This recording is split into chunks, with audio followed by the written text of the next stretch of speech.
Assalamu alaikum. Welcome to Skills Booster. Today in this class we will discuss about light reactions. First of all, we will see role of carbon dioxide, a photosynthetic reactant. Sugar is formed during independent reaction of photosynthesis by reduction of CO2 using ATP NADH, the products of light dependent reaction.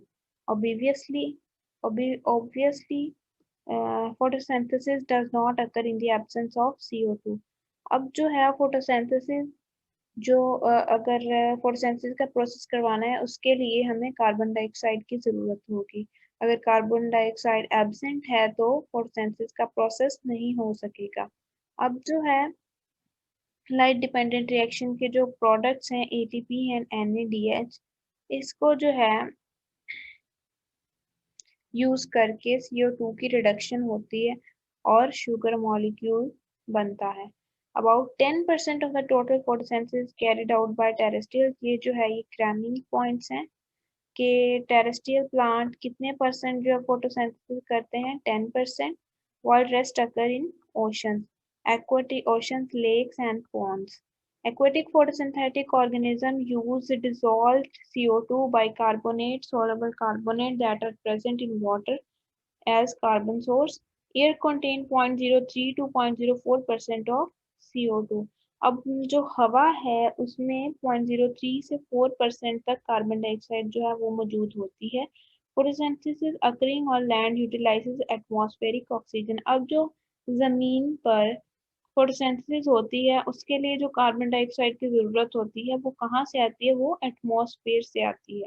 ठीक है, carbon dioxide enter the leaves through stomata. अब leaves जो हैं उनके leaves में जो है वो स्टोमेटा मौजूद होते हैं इस तरह। ठीक है, स्टोमेटा मौजूद होते हैं, वहां से जो है ऑक्सीजन इंटर या लीव कर सकती है। अब जो कार्बन डाइऑक्साइड एंटर होगी स्टोमेटा से वो वाटर में डिसॉल्व हो जाएगी और मेसोफिल सेल की जो सेल वॉल्स हैं उसको एब्जॉर्ब कर लेंगी। और stomata are found in large number in leaf, their number being proportional to the amount of gas diffusing into the leaf. Stomata cover only 1 to 2% of the leaf surface, but they allow proportionality much more gas to diffuse. अब जो number of stomata हैं ये इस चीज पे depend करते हैं कि लीफ को या फिर जो प्लांट है उसको कितनी कार्बन डाइऑक्साइड चाहिए। जितनी कार्बन डाइऑक्साइड चाहिए होगी उतने नंबर ऑफ स्टोमेटा ज्यादा होंगे। लेकिन जो लीफ की सरफेस है उसका ये सिर्फ 1 to 2% कवर करते हैं और बाकी जो है ये अलाउ करते हैं proportionality much more oxygen to diffuse. The entry of CO2 into the leaf depend upon the opening of stomata. अब स्टोमेटा अगर ओपन होंगे तो ही कार्बन डाइऑक्साइड एंटर या लीव कर सकेगी। अब ये स्टोमेटा ओपन कैसे होते हैं, स्टोमेटा जो हैं ये गार्ड सेल मौजूद होते हैं इस तरह। ये जो है ये गार्ड सेल मौजूद होंगे।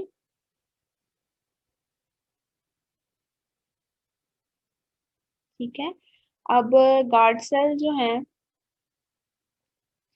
इनमें क्या होगा कि जब ये टर्जिड हो जाएंगे तो इन मतलब जब ये स्वेल कर जाएंगे फूल जाएंगे तो इनमें ये ओपनिंग हो जाएगी, यानी ये खुल जाएंगे। तो इस तरह जब ये खुल जाएंगे तो कार्बन डाइऑक्साइड एंटर या लीव कर सकती है। The guard cell guarding the stomata, because their peculiar structure changes in their shape regulate the opening and closing of stomata. Stomata are adjustable pores that are usually open during day when CO2 is required for photosynthesis and partially closed at night when photosynthesis stop.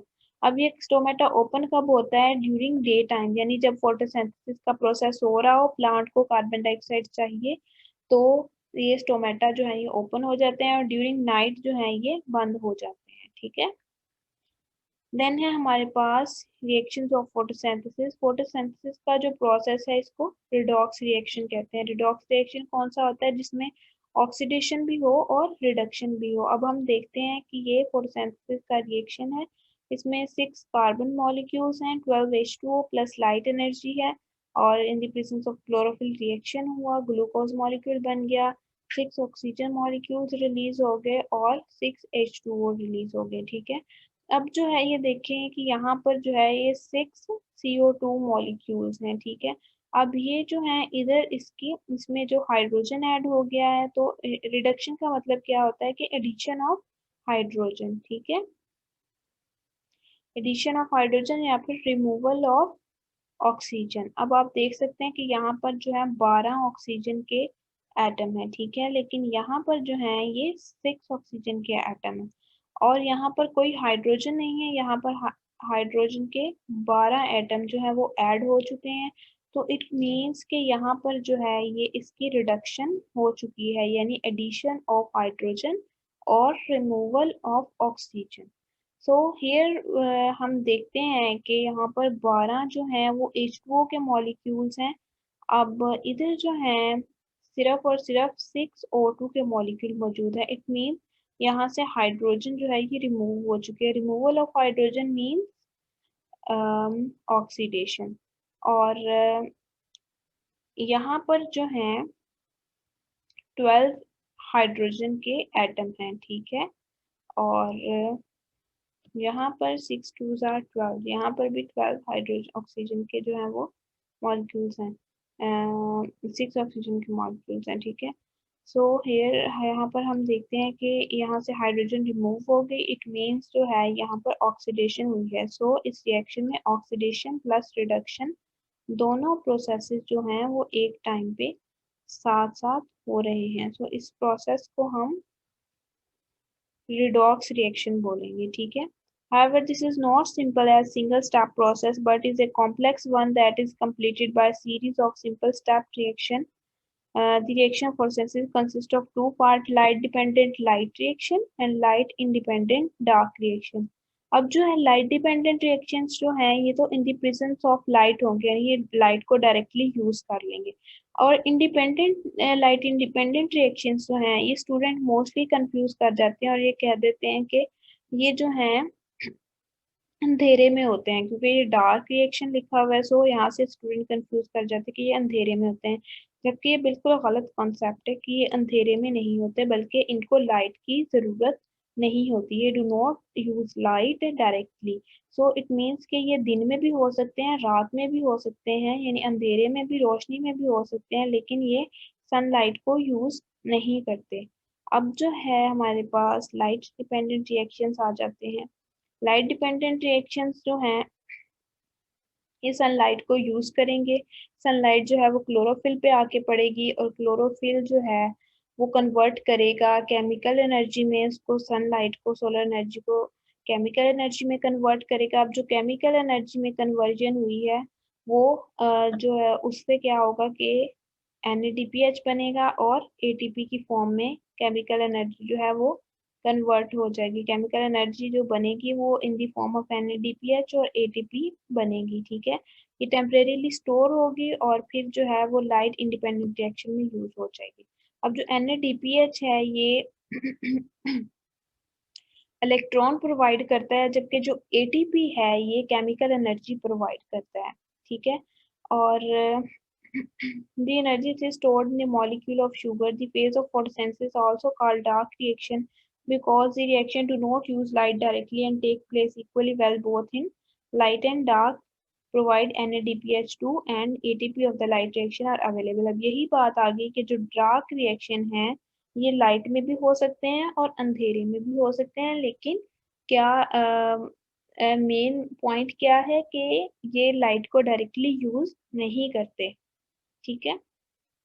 अब ये उन्होंने कुछ general सा बताया हुआ है कि ये फोटो सिस्टम है हमारे पास, इसके ऊपर सनलाइट पड़ी, सनलाइट पड़ने से क्या हुआ कि ATP बने, NADPH बना। अब ये NADP और NADPH जो हैं ये लाइट इंडिपेंडेंट रिएक्शन में यानी डार्क रिएक्शन में ये यूज होंगे और इससे क्या होगा कि हमारे पास ये इधर आए, कार्बन डाइऑक्साइड है, इससे फॉस्फोग्लिसरेट बना, G3P बना और ये हमारे पास सुक्रोज जो है ये एक्सपोर्ट हो गया। और अब ये ATP जो था ये ADP में कन्वर्ट हो चुका है और NADPH जो है ये NADP में कन्वर्ट हो चुका है। ये इधर डार्क रिएक्शन में ये यूज हो गए, यूटिलाइज हो गए टू मेक सुक्रोज।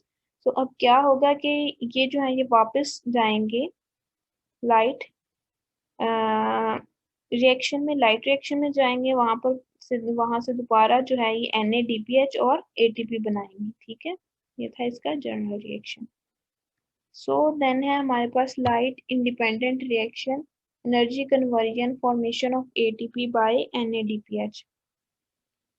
अब जो है फोटोसिंथेटिक पिगमेंट्स जो हैं, these the photosynthetic pigment organized into cluster called photosystem।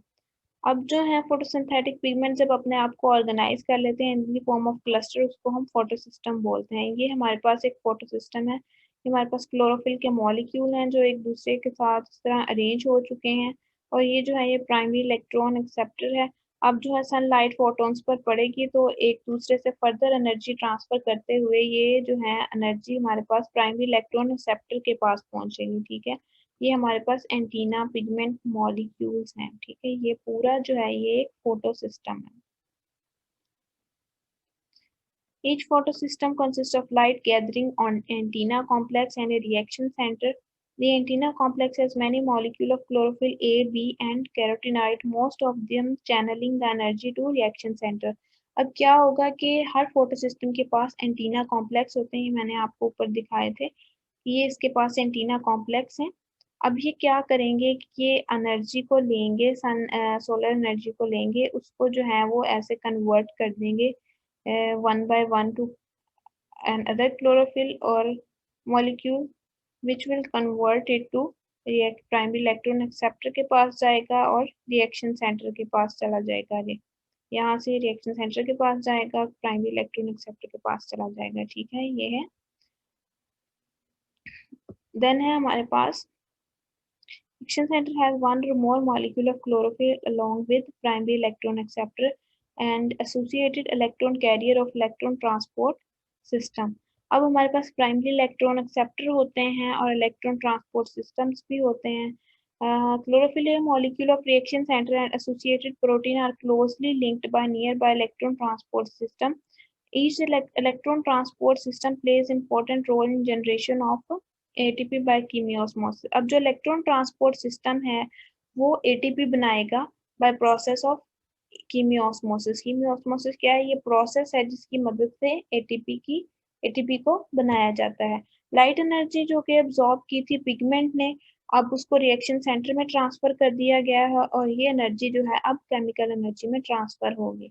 अब जो है हमारे पास फोटो सिस्टम्स की बात करें तो दो किस्म के फोटो सिस्टम होते हैं, एक फोटो सिस्टम 1 होता है और एक फोटो सिस्टम 2 होता है। इसको नाम दिया गया इनकी डिस्कवरी की बेस पे, जो पहले डिस्कवर हुआ उसको 1 का नाम दे दिया, जो बाद में हुआ उसको 2 का नाम दे दिया गया। अब जो फोटो सिस्टम 1 है उसमें हमारे पास क्लोरोफिल ए का मॉलिक्यूल होता है और ये मैक्सिमम लाइट जो है 700 नैनोमीटर की एब्जॉर्ब कर सकता है, इसलिए इसको P700 भी बोलते हैं। ठीक है, और जो फोटो सिस्टम 2 है वो P680 उसको बोलते हैं क्योंकि वो 680 नैनोमीटर की वेवलेंथ को एब्जॉर्ब कर सकता है और उसमें भी क्लोरोफिल ए ही होता है। अब प्राइमरी इलेक्ट्रॉन एक्सेप्टर होते हैं, ये क्या होते हैं? स्पेशलाइज्ड मॉलिक्यूल्स होते हैं। ठीक है, associated near by each reaction centre. अब ईच रिएक्शन सेंटर के पास के करीब जो है वो प्राइमरी इलेक्ट्रॉन एक्सेप्टर होते हैं। The acceptor traps the high energy electron from the reaction center and then passes on to series of electron carrier during this the energy is used to generate ATP by chemiosmosis। अब जो है primary electron acceptor जो है वो मौजूद होते हैं reaction centre के पास। अब ये जो है ये एक्सेप्टर जो है वो हाई एनर्जी इलेक्ट्रॉन को ट्रैप करके उसको इलेक्ट्रॉन ट्रांसपोर्ट चेन में मूव करवाते हैं, जिसकी मदद से क्या होता है कि ATP जनरेट होता है बाय द प्रोसेस ऑफ कीमियोस्मोसिस। अब जो है इलेक्ट्रॉन ट्रांसपोर्ट चेन में उसको नॉन साइक्लिक इलेक्ट्रॉन फ्लो भी बोलते हैं। In prominent type of electron transport chain का non cyclic electron flow. The electron passes through two photosystem. Non cyclic electron flow system में क्या होगा कि जो इलेक्ट्रॉन है वो दो फोटो सिस्टम से गुजरेंगे, जबकि समटाइम इस तरह होता है कि वो सिर्फ एक फोटो सिस्टम से गुजरते हैं, उसको हम साइक्लिक इलेक्ट्रॉन फ्लो बोलेंगे। वो सिर्फ और सिर्फ फोटो सिस्टम 1 से गुजरेंगे। Formation of ATP during non cyclic electron flow, उसको हम नॉन साइक्लिक फॉस्फोराइलेशन बोलेंगे। और ड्यूरिंग साइक्लिक इलेक्ट्रॉन फ्लो जो हमारे पास एटीपी बनेंगे उसको हम साइक्लिक फॉस्फोराइलेशन बोलेंगे। ठीक है, अब है हमारे पास नॉन साइक्लिक फॉस्फोराइलेशन। ये हम आपको बताते हैं डायग्राम के थ्रू। ये देखिए हमारे पास है फोटो सिस्टम 2। अब जो है लाइट सनलाइट आएगी, ठीक है। सनलाइट आई, फोटॉन्स पे पड़ी, P680 फोटो सिस्टम पे पड़ी, और यहाँ से दो इलेक्ट्रॉन्स जो हैं ये प्राइमरी इलेक्ट्रॉन एक्सेप्टर के पास चले गए। अब यहाँ पर जो है ये होल क्रिएट हो गया, ठीक है। अब इस होल को फिल करने के लिए क्या होगा कि ये जो यहाँ पर हमारे पास वाटर मॉलिक्यूल्स पड़े हैं, वाटर मॉलिक्यूल टूटेगा, 2H प्लस 1/2 O2 बनेगा, और दो इलेक्ट्रॉन्स जो हैं वो इसके साथ मिलके ये इस होल को अब फिल कर देंगे, ठीक है। अब दो इलेक्ट्रॉन इधर आ गए थे, अब दो इलेक्ट्रॉन इधर आ गए तो ये फर्दर मूव करेंगे टू प्लास्टोक्यूनीन। प्लास्टोक्यूनीन के पास आए, ये PQ जो है इसको प्लास्टोक्यूनीन बोलते हैं, ठीक है। देन साइटोक्रोम कॉम्प्लेक्स के पास गए। साइटोक्रोम कॉम्प्लेक्स ये है हमारे पास इलेक्ट्रॉन ट्रांसपोर्ट चेन, ठीक है। और इस चेन में जब ये मूव करता है तो एनर्जी जो है वो रिलीज करना शुरू कर देता है। इलेक्ट्रॉन्स जब मूव करते हैं एनर्जी रिलीजिंग प्रोसेस जो है वो स्टार्ट हो जाता है, यानी ATP की फॉर्मेशन स्टार्ट हो जाती है। अब यहाँ से जो है ये प्लास्टोसाइनिन के पास जाएगा जो कि कॉपर कंटेनिंग प्रोटीन है, और यहाँ से फिर ये P700 यानी फोटो सिस्टम 1 के पास चला जाएंगे, टू इलेक्ट्रॉन्स जो थे, ठीक है। अब जो है यहाँ पर ये जितनी भी अमाउंट ऑफ एनर्जी रिलीज हुई है, this is made by the process of chemiosmosis. ATP यहाँ पर कीमियोस्मोसिस के प्रोसेस से बने हैं, ठीक है। ये देखिए हमारे पास ATP बन गया। अब जो है सनलाइट पड़ेगी फोटो सिस्टम 1 पे, दो इलेक्ट्रॉन्स फिर से प्राइमरी इलेक्ट्रॉन एक्सेप्टर के पास चले जाएंगे जो कि फोटो सिस्टम 1 का एक्सेप्टर है। अब यहाँ से जो है ये पैराडॉक्सिन के पास जाएंगे टू इलेक्ट्रॉन, और NADP रिडक्टेज की मदद से जो है NADP जो है वो कन्वर्ट हो जाएगी, दो इलेक्ट्रॉन है ना, दो इलेक्ट्रॉन कन्वर्ट कर देंगे NADP को NADPH में, और H पॉजिटिव जो है वो अलहदा रिलीज हो जाएगा, ठीक है। इस तरह जो है हमारे पास ATP की फॉर्मेशन होती है इन नॉन साइक्लिक, इसको हम नॉन साइक्लिक फॉस्फोराइलेशन इस प्रोसेस को बोलते हैं, और इसको हम जेड स्कीम भी बोलते हैं क्योंकि ये इस तरह देखिए जी की फॉर्म में है, सो इसको हम जेड स्कीम भी बोलेंगे। अब हम इसकी थ्योरी देख लेते हैं। When photosystem 2 absorb light, electron excited to higher energy level in the reaction center P680 captured by primary electron acceptor of PS2. The oxidized chlorophyll is now very strong oxidizing agent. Its electron hole must be filled. अब जो है whole जो है वो field हो गया है primary electron acceptor का, जो कि फोटोसिस्टम 2 से दो इलेक्ट्रॉन प्राइमरी इलेक्ट्रॉन एक्सेप्टर में गए, उन्होंने उसका होल फिल कर दिया। अब एक एंजाइम की मदद से जो है वाटर जो है वो स्प्लिट होगा, हाइड्रोजन एटम बनेगा और ऑक्सीजन बनेगा। ये दूसरा स्टेप का हमने देखा था, ठीक है। Which immediately combine with another oxygen to form O2, the water splitting step of photosynthesis called photolysis. इस प्रोसेस को जो है ये यहाँ पर जो हुआ है, ये जो H2O हमारे पास टूटा है, टूट के जो है ये H2 2H प्लस 1/2 O2 बनाया, इस प्रोसेस को हम वाटर ब्रेकिंग प्रोसेस यानी फोटोलाइसिस बोलेंगे, ठीक है। The oxygen produced during photolysis is the main source of replenishment of oxygen. अब यहाँ पर जो ऑक्सीजन रिलीज हुई थी, ये 1/2 O2 रिलीज हुआ था, उसके साथ इलेक्ट्रॉन मिले और O2 बन गया था। अब ये जो ऑक्सीजन है ये एटमॉस्फेयर में रिलीज हो जाएगी, ठीक है। अब जो फोटो एक्साइटेड इलेक्ट्रॉन थे जो के पहुंच गए थे हमारे पास प्राइमरी इलेक्ट्रॉन एक्सेप्टर के पास, ठीक है, वो इलेक्ट्रॉन ट्रांसपोर्ट चेन से पास होंगे, यानी प्लास्टोक्यूनीन आएगा पहले, which is a complex of copper containing protein called a complex of two cytochrome and copper containing protein called plastocyanin.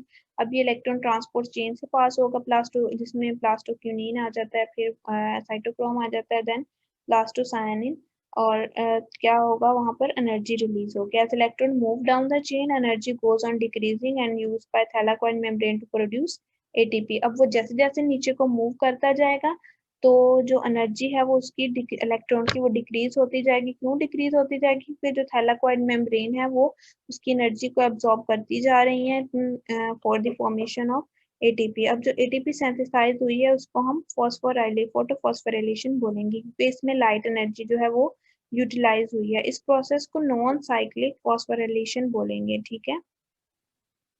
Then है अब इलेक्ट्रॉन जो थे हमारे पास, वो इलेक्ट्रॉन ट्रांसपोर्ट चेन की बॉटम पे पहुंच गए थे। अब वो फिल कर देंगे होल को P700 के। अब इसके बाद क्या होगा कि दो इलेक्ट्रॉन फिर से उसके क्या कहते हैं उसके प्राइमरी इलेक्ट्रॉन एक्सेप्टर के पास पहुंचेंगे और फोटो सिस्टम 1 के।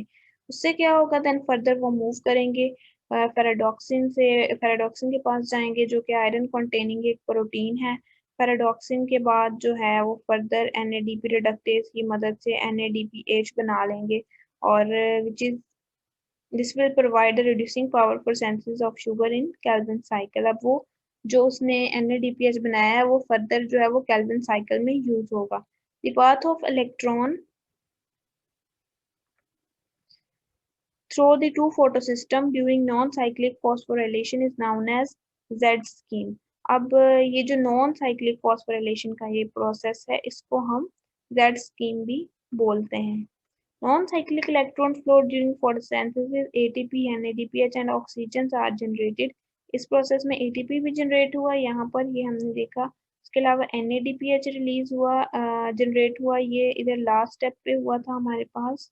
यहाँ पर ये हमारे पास NADPH जो है वो जनरेट हुआ, और ऑक्सीजन भी जनरेट हुई। ऑक्सीजन कहाँ जनरेट हुई, ये इधर हमने देखा था कि यहाँ पर ऑक्सीजन हमारे पास बनी थी, ठीक है। और the arrow traces the current light of a driven electron from water to NADPH. Each photon of light excites single electron. अब but the diagram track two electron at a time. The number of electron required to reduce NADP। अच्छा, अब जब photon पड़ेगा तो उससे क्या होगा कि इलेक्ट्रॉन की एक्साइटेशन होगी, ठीक है। So that's all for today. If you have any question you can comment below. Thank you. Allah Hafiz.